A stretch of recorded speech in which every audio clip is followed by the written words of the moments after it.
Suspense. And the producer of radio's outstanding theater of thrills, the master of mystery and adventure, William N. Robeson. Paris, city of light, city of gaiety, city of scintillating women, sparkling wine, and the finest food in the world. But this has not always been so. Just a few years ago, Paris was a city of darkness and despair and hunger, where men turned to strange and sinister activities just to keep alive.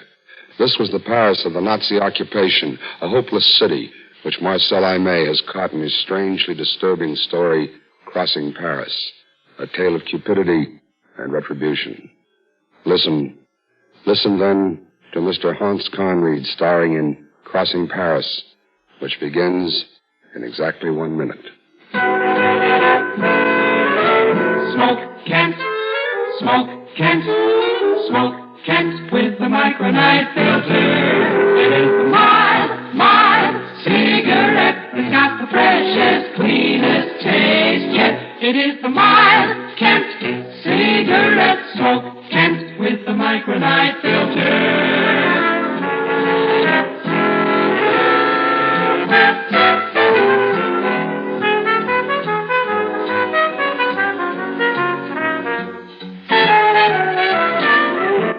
It is the mild cigarette. It's got the freshest, cleanest taste yet. It is the mild Kent cigarette. Smoke Kent, smoke Kent, smoke Kent with the micronite filter. And now, Mr. Hans Conried in Crossing Paris. A tale well calculated to keep you in suspense.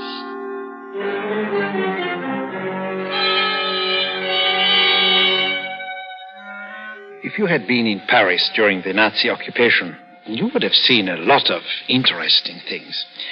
You might even have caught a glimpse of me stealing through the streets at night as inconspicuously as possible for a man carrying a heavily loaded valise in each hand. These valises were lined inside with canvas to prevent the leakage of any telltale drops of blood. And they belonged to my employer, Monsieur Jamblier, in whose cellar the original butchering was accomplished. My job was hard, but it paid well for the risks I took. Quite often I worked with an assistant carrier, usually Le Tambeau. Well, one winter afternoon, I set out to meet Le Tambeau at the Café Voltaire on the Boulevard de la Bastille. It was bitterly cold, and the trees were bright with frost. It promised to be a miserable night for us. A keen north wind was blowing over the canal toward the Seine, and the day seemed dying of cold. It was nearly dark when I reached the Café Voltaire. Ah, Pierre, what will it be? You look cold enough for a brandy. That I am. Here, this will warm your bones. Your friend Le Tambeau is in. He said to tell you he is not free tonight. Oh, curse him. How can he behave like that? He has no respect for his work. Respect for what work? Who's this Le Tambeau? Respect for what Oh, work? please, monsieur. Oh, I'm talking to the bartender. It's no affair of yours. It's my affair, all right. I'm standing here drinking, and you come in and curse people and talk about respect. I'll teach you respect. Oh, the fellow was drunk. He put his glass down and staggered up to me, fist raised. At that same moment, a huge man calmly stepped around from behind me, caught the drunk's chin in his big hand, and pushed him backward with a powerful thrust. I get it now. The police always travel in pairs. Now, we are not the police, you idiot, but I promise you some police if you don't shut up. See, I told her, look at the brute. He has police written all over him, and I was an honest... Well, then, let's go, my lad. Pay for our drinks now, and we'll report to the station for duty. Pay up and let's be off. I don't know why, but I paid. And then, still laughing, the big one took me by the arm and we started out. He was a rough fellow, probably a laborer, but certainly not of the police, dressed as he was in a spotted, shiny suit and a dark turtleneck sweater. His small, pig-like eyes were bright with irony, and the tight blonde curls that ringed his huge head gave him the appearance of a great ram When we reached the street, the night was already black, with high, icy winds. That was a squalid scene. Oh, well, the man was drunk. But I could have handled him. I carry a knife, you know. You did not have to interfere. Oh, no, I enjoyed it.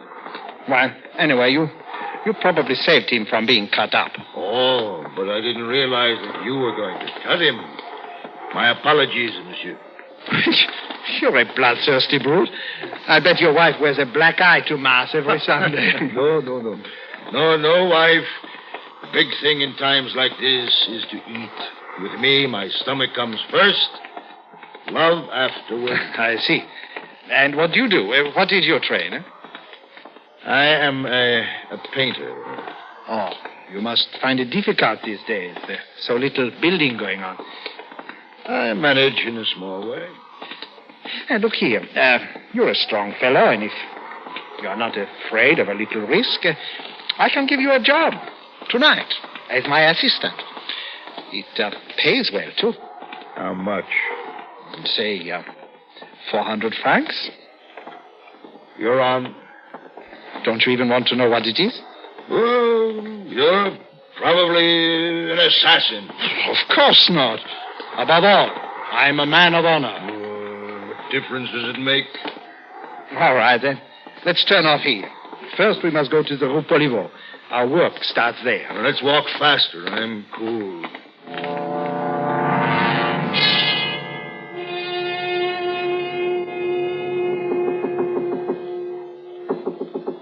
Who is it?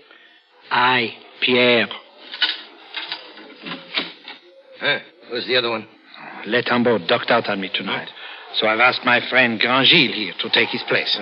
He's all right. Hurry, then. You're late. We followed Monsieur Jamblier across the cellar to a thick table where stained white cloths covered a shapeless form. He proudly removed the shroud, revealing a whole hog which had been neatly cut into a dozen portions. Then he stood back and allowed us to feast our eyes. He's a beauty, no? Whew. How much does he weigh? 200 pounds. But divided into 4 valises, you'll manage him all right. It's easy to see you've never carried 100 pounds of black market pig about Paris. You're wasting time. Hand me a valise under the table there. Where does it go tonight? To Montmartre. Butcher shop in the Rue Goulincourt, number 43. And one thing now. To arrange his deliveries, he must have the meat there by 2 a.m. If you are late, he will not accept it. But Montmartre? It's no distance for a young man like you. How much are you giving us? Now, Pierre, bargain's a bargain. We are all men of honor in this affair. No one has ever questioned my honor, monsieur. And I deliver your meat on this side of the Seine for 400 francs. But Montmartre, that's a different matter. Oh, I see what you're up to. You know perfectly well I can't risk keeping the pig here and that it's too late to get anyone else to carry it. Lugging 200 pounds of black market meat all the way across Paris in the dead of the night with the police lying in wait for us at every turn along the way. You call that profiteering? All right, then. All right. You get 50 francs more. I want respectable pay for my work, not just a tip. 500, then. But not a sou more. It is hard work. It involves great risk. 600 francs. Tell me, Monsieur Chamblier, is this really number 45? What? Why do you ask that?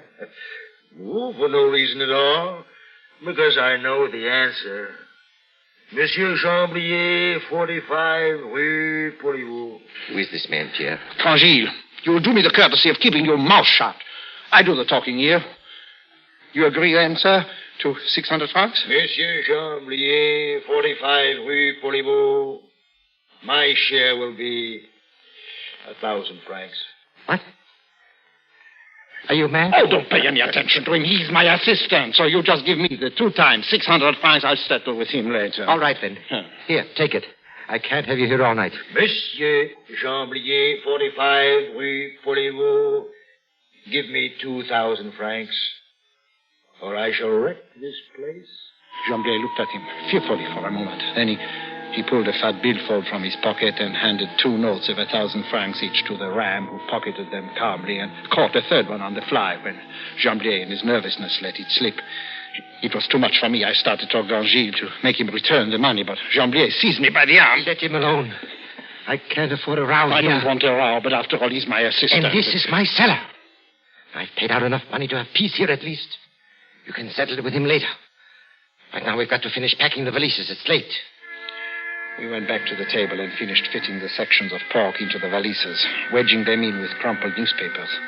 Grand-Gilles paid no attention to us, but sat across the cellar on a wine barrel, eating a thick slice of ham he'd found. When we were packed, however, he got up without a word and came over to pick up his 2 valises. This apparent willingness seemed to impress Chamblier, and when we reached the door, he stuck a pack of cigarettes into the ram's pocket. That's for the 2 of you for the trip. Cigarettes at night? It's a fine way to get ourselves picked up. Oh, come now, Pierre. Don't worry so. I have to have 2,000 francs more. No. Not a sou. Not a single sou. Give me 2,000 francs, for heaven's sake, Chamblier! Chamblier! 2,000 francs, Chamblier! Pete, stop it. You'll have the police on us. Here, you blackmailer. Here, take them, but shut up. In the name of Mary, shut up. Here, you devil. Open the door. Let us get out of here. I'll settle with you later, my fine friend. Chamblier! Oh! Chamblier! I now have to have another 2,000. Quiet, I tell you. Stop it. No, don't you dare pull anything like that again. What's the matter with you anyway? Do you want to go to jail? I'm warning you now. If you Stop ever... chirping at me, or I'll pinch your head off and let you bleed. Well, I don't want any trouble, but after all, I've given you a job. This is my work. You should have some respect for it. Oh, that's for your job. Where do we cross the river? We have to go up to the Ile Saint-Louis, too near the railway station down here. Too many police patrols and German soldiers around. Let's hurry, then. My hands are turning to stone. As we passed by the wine market, deserted and desolate in the night, the wind seemed to blow with less violence, but colder. Our faces were gnawed and burned by it. The oily water in the Seine was black as coal, and along the banks the bare trees stood bleak and spectral. Finally, we reached the Ile Saint-Louis, and with a cord, turned into the first side street for a moment's respite from the paralyzing north wind. It's a wonder the air doesn't freeze. Why in the name of heaven do you work at this job? I make my living this way. Every man to his trade. Now tell me, how much can you get for pork in the black market, huh? Forget it. What, 75 francs a pound? Forget it, I tell you. In that cafe where they thought we were police? I'm sure we could sell Chamblier's pig at 75 francs a pound. That would give us 30,000 francs. 15,000 apiece of easy money to... Instead of killing ourselves in this wind... You think if I want to do that, I'd have brought you along? No. And if I were to decide to do it now, I'd begin by getting rid of you. What makes you think you... Be quiet. Listen. A patrol. Back here in the shadows. Quick.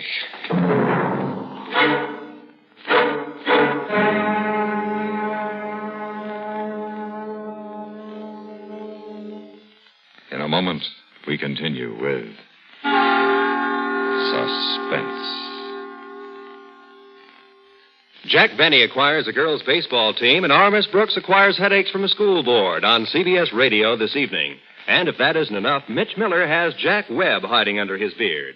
Yes, there's great listening ahead on CBS Radio, so keep your dial right where it is. Suddenly aware of the fact that his rivals Bob Hope and Bing Crosby are part owners of baseball teams, Jack Benny will be out to acquire one for himself, and the answer will be the Buxom Bloomer Girls. For another key to laughter, join Eve Arden as R. Miss Brooks as she tries to open Madison High in time to receive an award for good attendance. The key here is the one she loves in a series of mishaps that prevent the opening of the school. Too late to help her find the key, but in time to help Mitch Miller present one of his greatest shows, Jack Webb will be here on most of these same stations, along with producer Otto Preminger and comedian Phil Foster. Remember, they're all on CBS Radio later today. Jack Benny, Eve Arden, and Mitch Miller with his guests, Jack Webb, Otto Preminger, and comedian Phil Foster. And now, we continue with Crossing Paris, starring Mr. Hans Conried. A tale well calculated to keep you in suspense.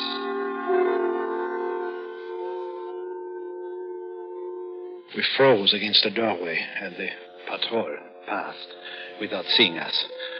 Ahead of us were still 2 solid hours of terror crossing Paris. The moon was still hidden, but the night had grown lighter and consequently more dangerous for us. After a block or two, I suddenly sensed that Grangil was no longer behind me, and turning, I saw him halfway across the street, headed toward a line of blue light that framed the doorway of a cafe. I'm going to get a shot of liquor. Come back here, you fool. You can't carry that stuff in there. I won't be long.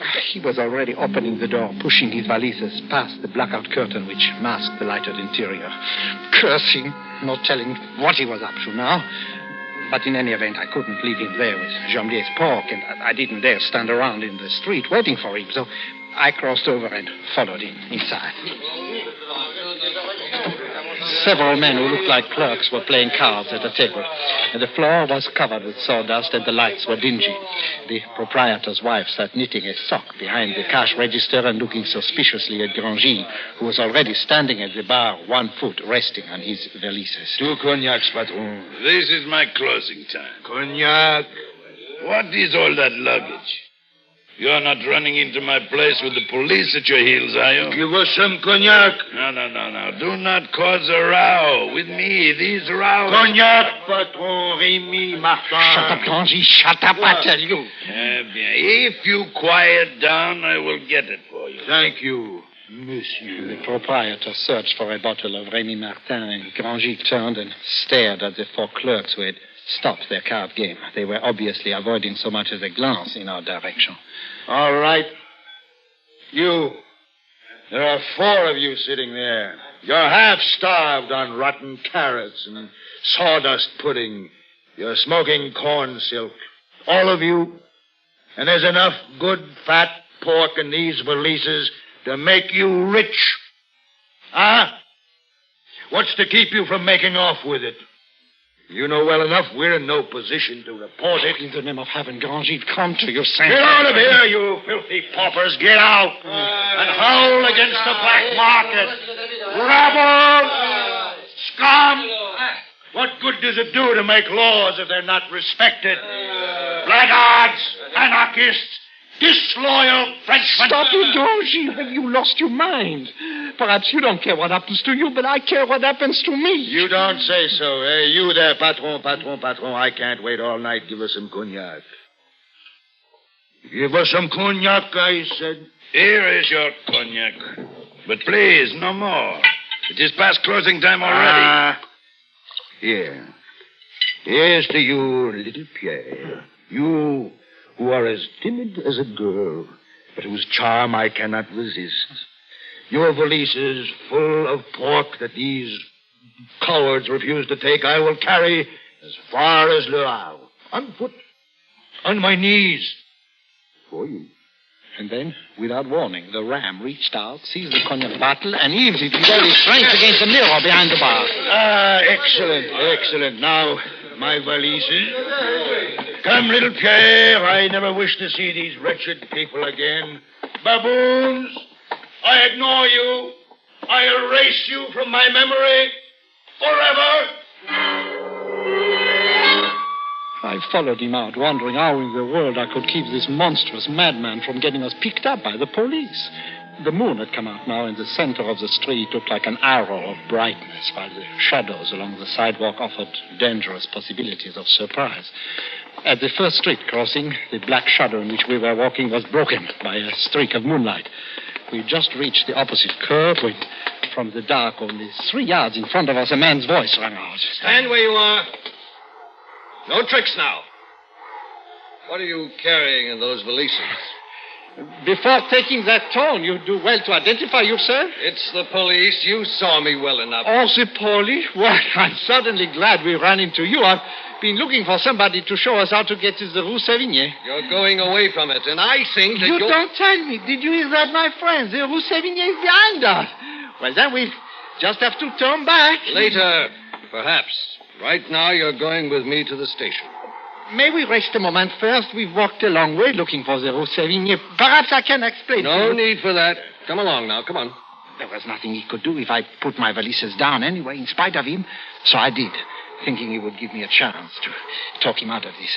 And the ram, bending his knees slightly, put his down also, and then, suddenly straightening up, smashed the policeman's jaw with his fist. The poor man doubled to his knees, fell flat without making a sound. Grandgilles bent over him for a moment and then grabbed his hat and threw him into the middle of the street. The visor shone there in the moonlight. Well, let's go. Well, that was clever. As soon as he comes to, he'll grab his whistle. In 5 minutes, all the police in the arrondissement will be after us. That would surprise me. I have his whistle in my pocket. Air raid alert.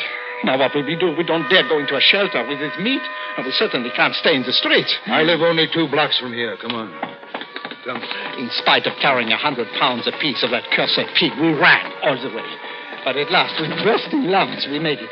I stopped a moment inside the door to catch my breath before climbing to the top floor where he said he lived. The ram went on ahead, and the door was open when I finally arrived. Come in. Come in. I'll have a fire going in the stove in a moment. It was a large, comfortable studio. In the bluish light that filtered in from the street, I could see a huge mirror covered with gauze, hanging directly opposite the entrance, over a baby carriage filled with what appeared to be framed paintings. I set down my valises near the door and stood there until Grandgilles drew a blackout curtain over the window and turned on the light. There were several easels in the room, and on a table near the window were spread out a number of drawings and paintings. Surprise? You're a painter? Yes. I said I was. You did all those? I sell most of them around Montmartre. But since the German occupation, amusingly enough, not always for money. I barter.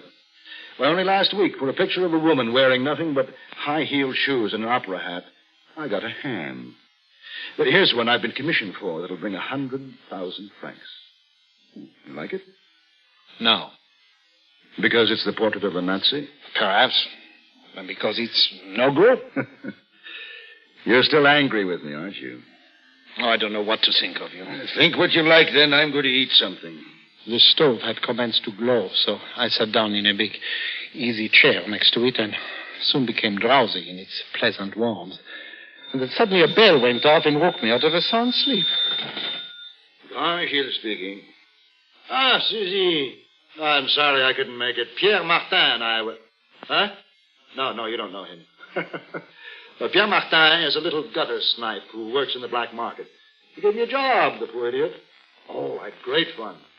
Wore dirty clothes, played the role of a tough, a Satanist, a thief. No. It was very easy. After all, it's the weak ones who act tough. Very amusing, I assure you. What? No, I'm still an amateur. So that's it. I'm going to tell you about it all. Slamming, mocking me, making fun of my work, laughing to himself all the while. I'll show him. Pierre, such temper, little one. You dog. And I thought you were hard up. I want to help you. And you, the gentleman, treating himself to a taste of what I suppose you call the underworld, like a stinking tourist. Is there a reward out for you, Pierre? It's stealing, that's what it is. You should have left the work to a man who needed it. You have no honor, no respect for work, you filthy rat. Oh, but I have. Come over here. Look, I drew a portrait of you while you slept. Huh? Perhaps you will like this picture. I don't even want to look at it. What do you think I am? Me, I earn, I keep, I work hard. You and your Nazi under 1,000 franc commission, you've done everything to make trouble for me. My work is amusing, eh? Well, I show you what I think of you. Here, what are you up to? I ran across the room to the easel that held the portrait of the Nazi, plunged my knife into the top, and ripped down. I was about to slash it across the middle when Grandgilles' huge body smashed into me and fell to the floor. He had me by the throat and was slowly choking the life out with his thick fingers. I began to beat on the floor in agony with my open hand when suddenly I stopped the knife with one hand and seized it. My eyes were turning back in my head as I slashed out at his wrists. He let out a howl and sat back, watching the blood drip from one hand. I was too weak to move, so I lay there, holding my knife over my chest, pointing it at him. Suddenly, his eyes went white with insane rage, and before I could move, he threw himself on top of me again. And rolled over with a faint moan. My knife had been driven straight into his heart. His legs twitched a little, and then he He lay still. I looked at him unbelievingly. I'd never killed. I'd never wanted to kill any man. Then I covered my face with my hands and I wept.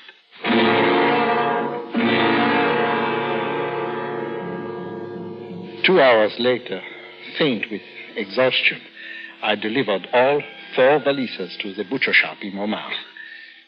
All right, I waited. It is all there. Of course it is. I'm a man of honor, monsieur. I can see that. And you made it on time, too.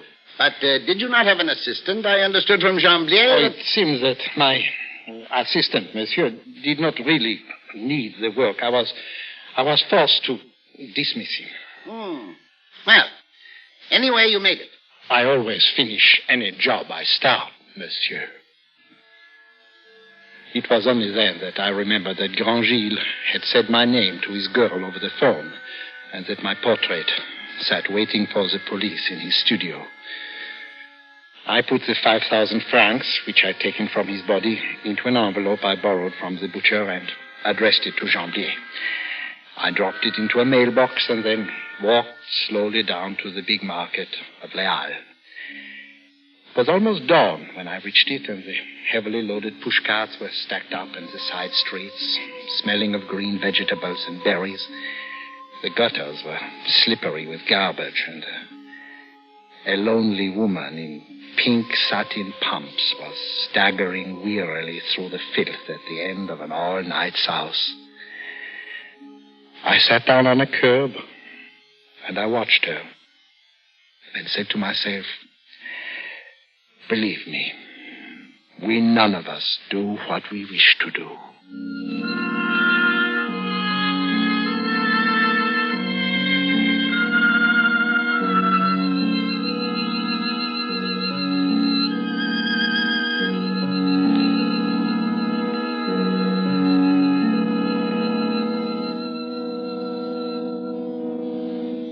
Suspense, in which Hans Conried starred in Crossing Paris, adapted by John Meston from the story by Marcel Aimé, and produced and directed by William N. Robeson. Listen. Listen again next week when we return with Mr. Vincent Price in The Green and Gold String, another tale well calculated to keep you in suspense. Supporting Mr. Conried in Crossing Paris were John Daner, Joe DeSantis, Ted DeCorsia, and Paul Dubov.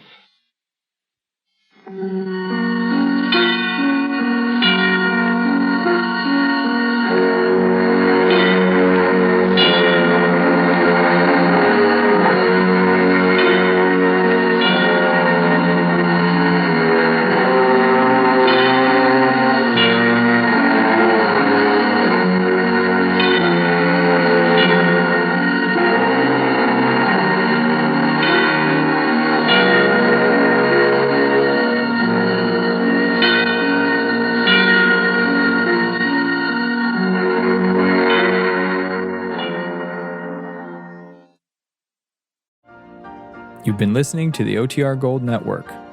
Find more classic radio at otrgold.com.